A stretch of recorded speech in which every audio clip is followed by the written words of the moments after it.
It's obviously very important for us to have such great players from international areas. So we have nearly 25% of the players in the NBA are not US born, which basically means we are a very, very global international league. And players like Dragić, for example, they are the ambassadors for the NBA in the local markets. So the players like Pau Gasol, Dirk Nowitzki, Tony Parker are really important to kind of like, you know, transport the love for the NBA within their local markets. So that's why it's really important for us to have players like Dragić all over the place.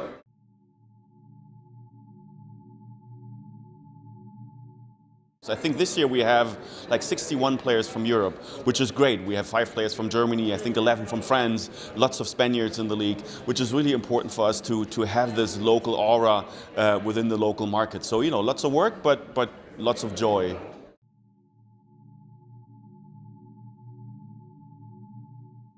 I don't think it can ever be too much. I think fans really appreciate the way that we provide them with content. I think the NBA is leading on providing content, highlights, game content, but also off-court content to the fans. And I don't feel that fans are kind of like fed up with it. I think they're demanding more. And even when you talk about Europe now, it's localized content. So how can we tie the NBA content into a local framework? So we work a lot with local football stars or local celebrities to make sure that we have even more localized content for the fans in your region or somewhere else, to make sure that we have exactly the approach that we need, and I don't think that will ever be too much.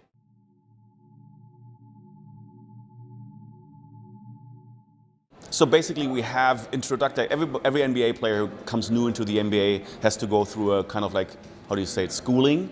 And that includes obviously the use of social media, and you know, they are free to do whatever they want to do, but obviously we try to help them and get a better understanding on how to use social, how to act on social, because it's a very open and public way of communicating. So you've got to be a bit more cautious than probably like 15 years ago we could say whatever you want to say.